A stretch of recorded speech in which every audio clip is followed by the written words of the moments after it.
She said it quietly. Not nervous quiet. Chosen quiet. The kind of quiet that makes you lean in and then makes the leaning your fault. Winner gets a kiss. There were 11 people from my office standing about 10 feet away, arguing about whether the jukebox was broken or just tired, and not one of them heard her. I have thought about that more than a grown man should admit. Not the words. The volume. She could have said it loud.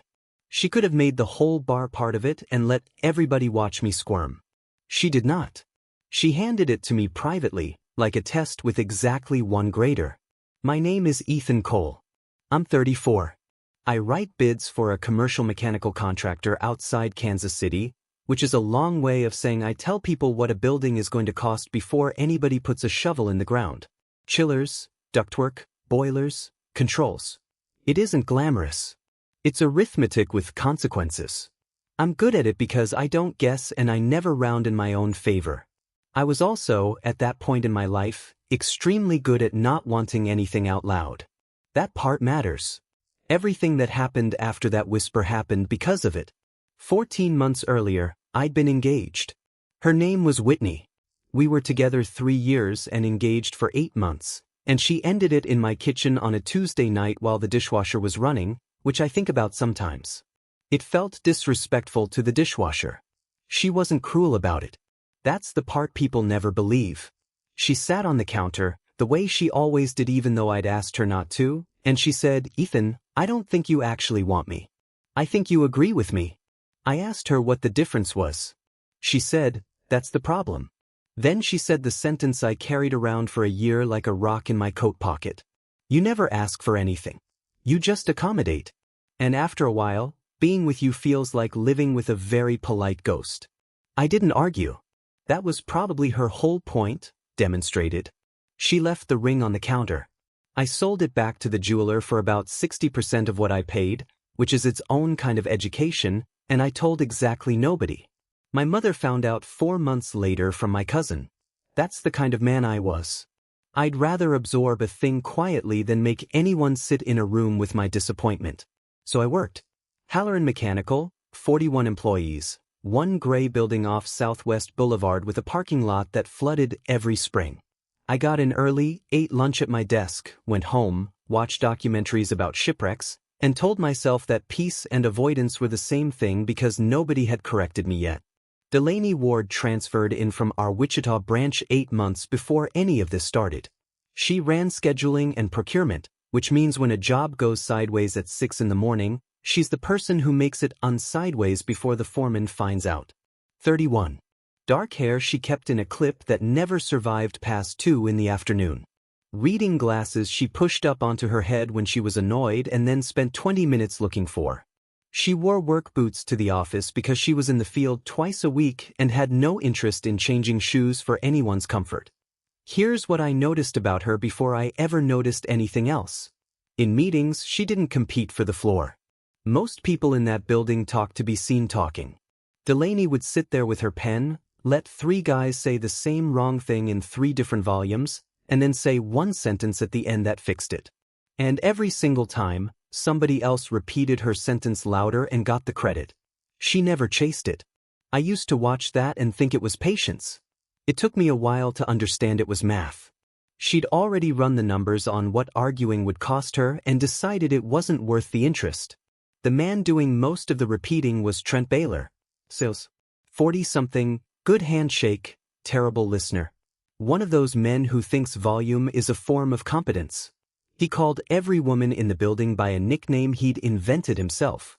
Delaney was Del, which she hated, and which he used constantly. She corrected him once, early on. Politely. Just Delaney is fine. He said, sure thing. She never corrected him again. She just started answering his emails at 4:58 on Fridays. Which brings me to the night everything changed. We won the St. Aloysius retrofit in March. Big hospital job, 4 buildings, 18 months of work, the kind of number that keeps 41 people employed. Everybody in that building understood what it meant. What most of them didn't know is that we won it because of Delaney. 2 weeks before the bid went out, she came to my desk at 7 in the morning with a printout and said, "Your ductwork takeoff is fine, but the mechanical room in Building C doesn't exist yet." I said, "It's on the drawings." She said, "It's on the drawings. It's not in the phasing. If they build it in phase 2, we can't set the units until month 9, and your schedule has us there in month 4. Which means either we're storing 4 air handlers somewhere for 5 months or we're pricing storage we didn't price." I sat there and looked at it and felt my stomach drop, because she was right, and the delta was about $62,000. We rebuilt the sequence. I rewrote the number. We came in under the next bidder by a margin that made our owner text a picture of a champagne bottle to the whole company. The Friday we celebrated, Trent stood up in front of everyone at Mahoney's with a beer in his hand and gave a toast about how you win jobs by understanding the client's real timeline, and how he'd flagged the phasing risk early, and how that's the difference between a bid and a strategy. He wasn't even lying, exactly. He'd read it off her sheet in a Tuesday meeting. I looked across the room at Delaney. She was standing by the wall with a beer she wasn't drinking, and her face did absolutely nothing. That was somehow worse than if it had. Her face had clearly done nothing about this before. Mahoney's is one of those old bars where the front is loud and the back is a different country. Concrete floor, tin ceiling, 2 7-foot coin tables under lights with dents in the shades. The kind of place where the felt is worn shiny in the middle and everybody assumes they're better at pool than they are.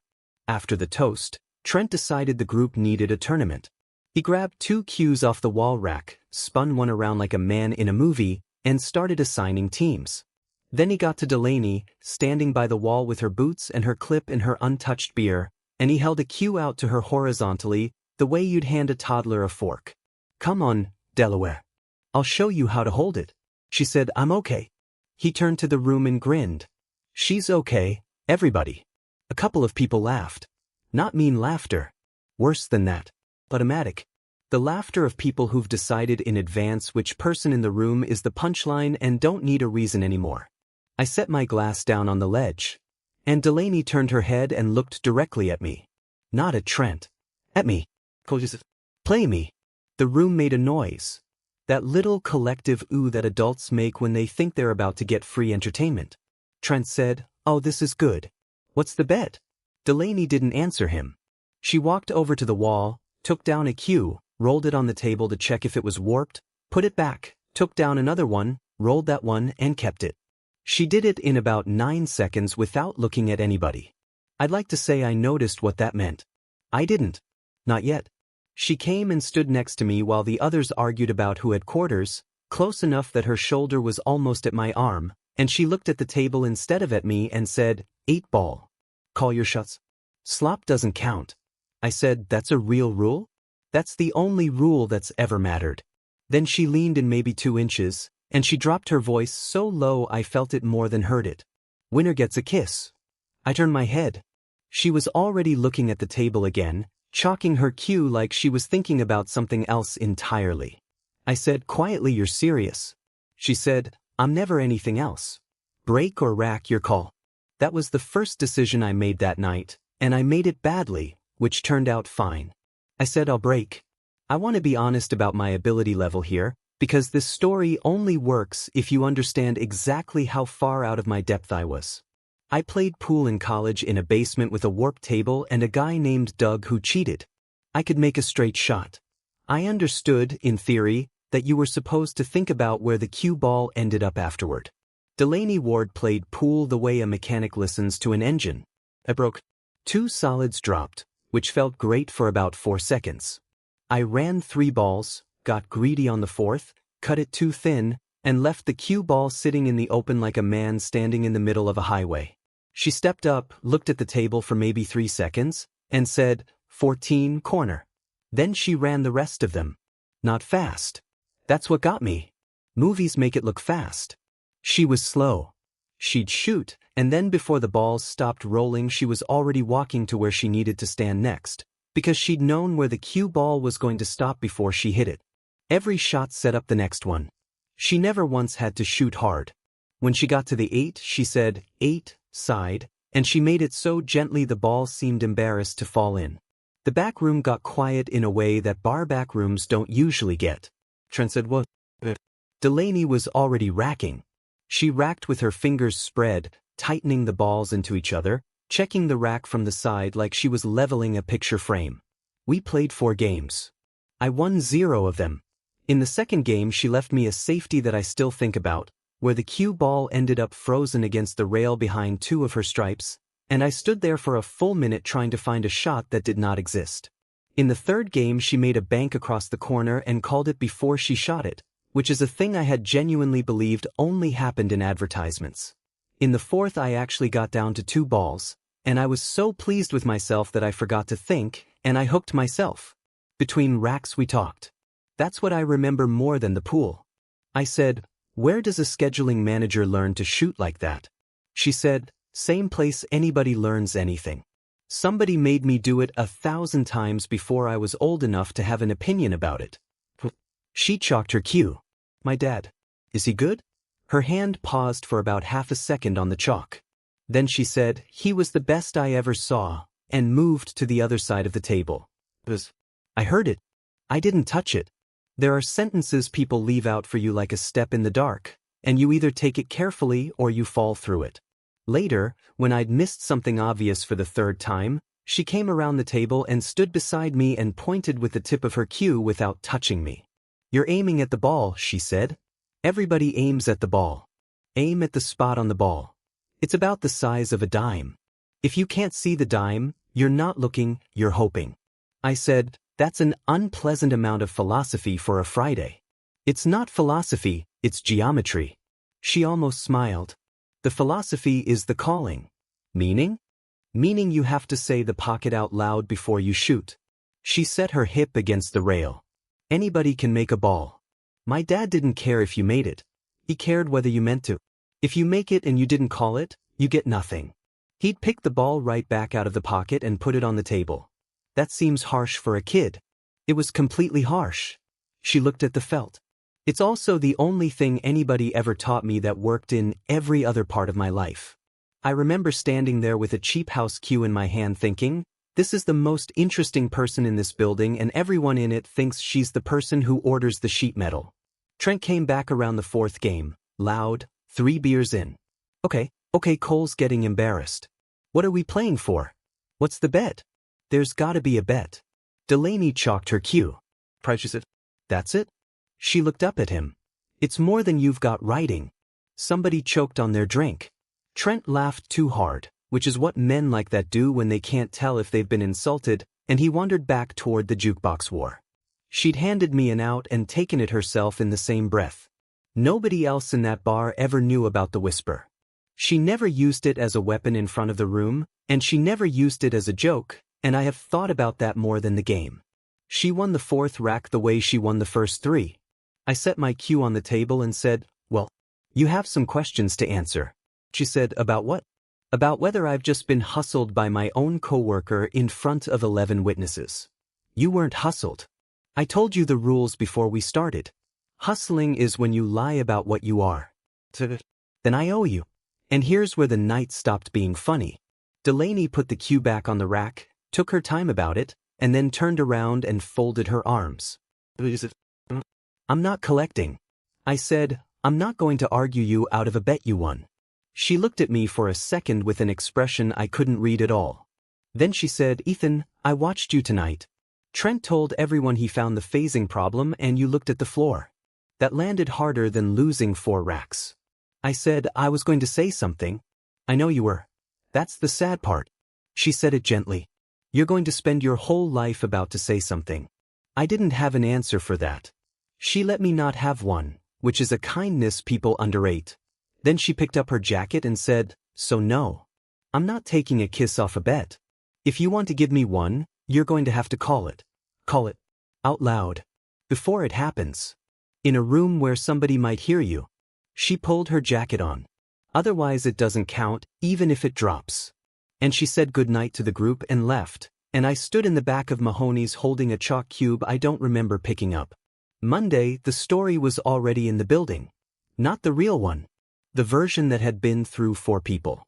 By 10 in the morning, Trent had a 14-second video from the bar in the company group chat, me missing a shot, and under it he'd written, "Cole got hustled by the new girl."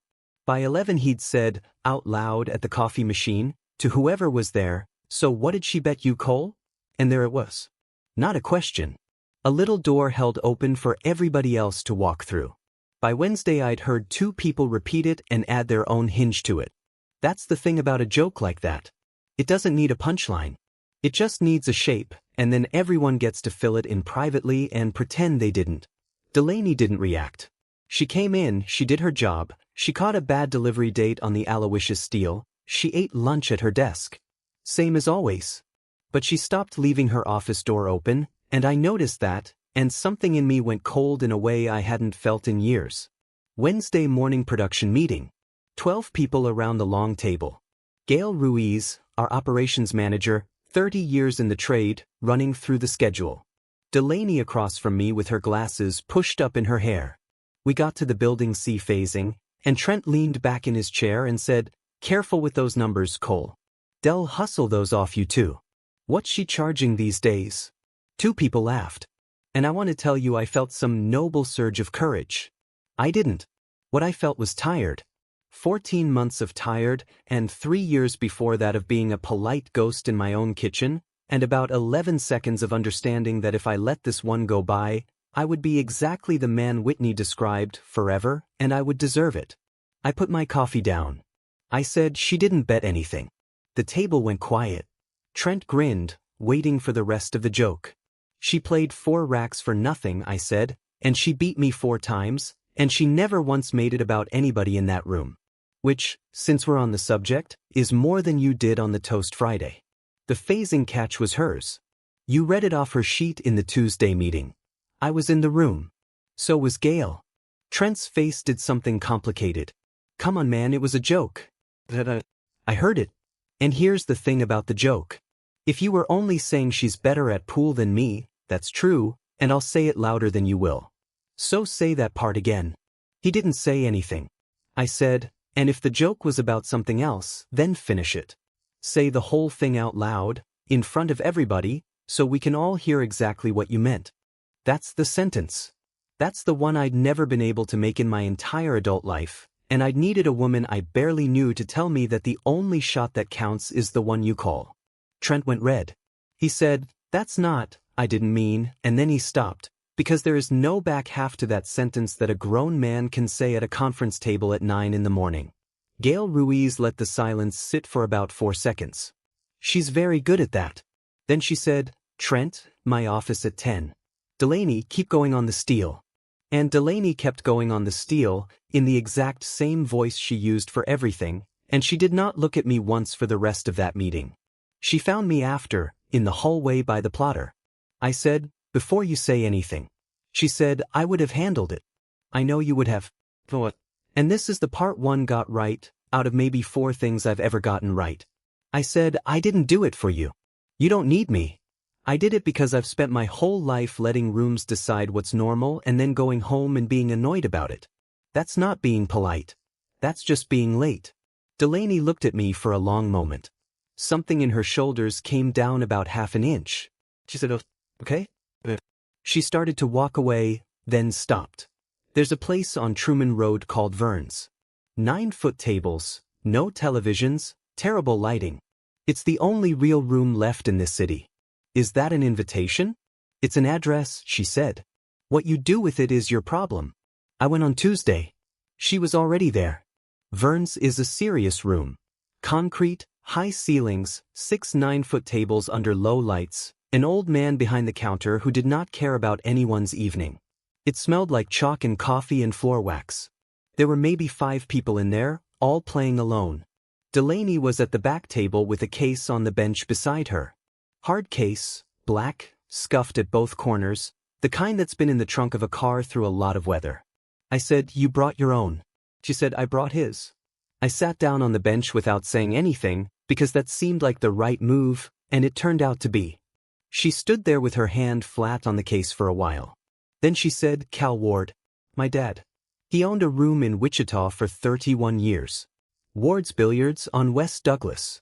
10 tables, all 9-footers, one of them a Brunswick from 1946 he wouldn't sell to a man who offered him $9,000 for it." I said, "You grew up in it." I did my homework on table 4. She almost smiled. I learned fractions from a guy named Wendell who had 1 lung. Dad ran leagues Tuesday and Thursday, juniors on Saturday morning, and he'd let anybody in who behaved. He barred people for language before he'd bar them for money. You said he was the best you ever saw. He was. She looked at the felt. He never played for money after he turned 40.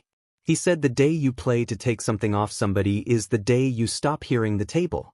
I said, where is he now? She was quiet for a second. 26 months ago, she said.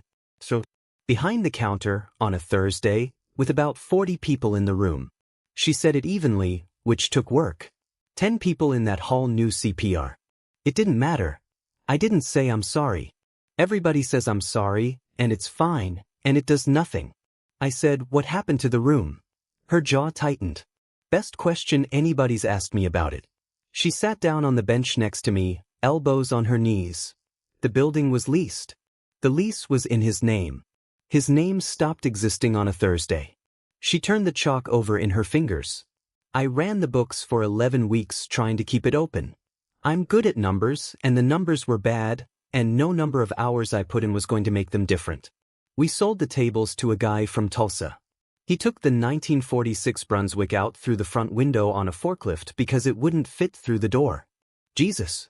I stood in the parking lot and watched it. She exhaled. It's a mattress store now. The old man behind the counter racked something. Somebody's brake echoed off the ceiling. I said, and you took the transfer. I took the transfer, she said, because staying in that city and driving past a mattress store 4 times a week was a life I could see from where I was standing, and I didn't want it. Then she looked at me sideways. I hadn't picked up a cue in 26 months, she said. Until Friday. I turned my head. Friday? Friday. Delaney, you ran 4 racks. I know. She let out a short, disbelieving breath, almost a laugh. I got in my car afterward and shook for 10 minutes. Why Friday? She thought about it. She was always honest, but she was never quick about it, which I came to understand was a kind of respect. Because Trent handed me a cue like it was a joke, she said. And I heard my dad's voice. Not a metaphor. I actually heard him. He used to say, let them think whatever they want on the break. You've got the rest of the table. And the whisper, I said. She looked at the floor. The whisper was me being reckless for the first time in 2 years. I mean, because you're the only person in that building who reads a room without trying to win it, she said. And because I wanted to see if you'd flinch. Did I? You lost badly and you didn't sulk, and then Wednesday you did the thing that cost something. Those are the same trait. Then she stood up and opened the case. It took her 2 tries. She got the latches, and then she just stood there with her hands on the lid, and I could see her breathing change. I stayed where I was. Some rooms you don't walk into just because the door's unlocked. Inside was a 2-piece queue with an Irish linen wrap worn dark at the grip and the initials CW burned into the butt cap, crooked, obviously done by hand with a soldering iron by a man who was not a craftsman. Delaney screwed it together. She chalked it. She set the cue ball on the spot and put an object ball down the table and stood over it for a long time. Then she said, out loud, to nobody, 10 corner. She shot it. It dropped. And then Delaney Ward stood up straight, put a hand over her mouth, and cried for about 90 seconds in the back of a pool hall on Truman Road with her father's cue in her other hand. I didn't touch her. I stood up and stood next to her, close enough that she'd know where I was, and I waited. When she got her breath, she said, without any embarrassment at all, well, that's been coming. I said, 26 months coming. She wiped her face with the back of her wrist. Then she said, rack, and I racked, badly, and she fixed it without commenting, and we played until 11 o'clock at night. Our first real date was a diner off 39th because she said restaurants where the waiter tells you his name make her feel like she's being sold something. She ordered a patty melt and hash browns and ate all of it, which I found unreasonably attractive and said so, and she said, that's a low bar, Cole. I told her about Whitney that night. The dishwasher, the counter, the sentence. Delaney put her fork down. She wasn't wrong, she said. I laughed. Brutal. She wasn't wrong, but she gave you a diagnosis and no treatment, which is just a complaint with better vocabulary. She pushed her plate an inch away. You've been letting other people decide what you're allowed to want and then calling it being easygoing. It isn't. It's insurance. Against what? Against being told no in front of a witness. That went through me clean. I sat in a vinyl booth at 10:40 at night and felt about 14 years of my personality get correctly described by a woman who had known me socially for 6 weeks. I said, "You do that a lot." "Do what?" "Say the exact thing." She shrugged. I spent 2 years being told my father's room could be saved right up until the week it wasn't. I'm done with the gentle version. Then she looked up at me with the check on the table between us and said, "You've been about to do something for 20 minutes. So? And I put my hands flat on the table like an idiot and I said it. "I'm calling it. I want to kiss you. Not because you won anything and not because it's the end of the night and the moment's right. I've wanted to since you rolled that cue on the table at Mahoney's to check if it was warped." Corner pocket. Out loud. In front of the guy at the register. Delaney went very still. Then she started laughing and she put her hand over her eyes and she said, "In front of the guy at the register," and I said, "He's not even watching," and she said, "That's not the point," and I said, "No, it isn't." So I kissed her in a diner booth with the check sitting there, and she kissed me back with her hand on my jaw, and when we pulled apart she said, very quietly, he'd have liked that. The calling it. We told Gail the following Monday. Both of us in her office on purpose. I'd assumed that conversation would be miserable. It was 11 minutes long. Gail wrote something on a form, asked whether either of us reported to the other, said no and no, said don't do performance reviews on each other, said don't make me hear about it from Trent, and then said, "Delaney, close the door for a second." I found out later what she said with the door closed. She said, "You should have gotten the credit on Aloysius and I didn't fix it fast enough. That's on me. It won't happen again." Delaney told me that in the car and then didn't say anything for a mile. Then she said he'd have liked her too. That was the highest thing she had. Trent, to his enormous credit, did not disappear. I expected him to spend a year being frosty and then transfer. Instead he did something worse and better.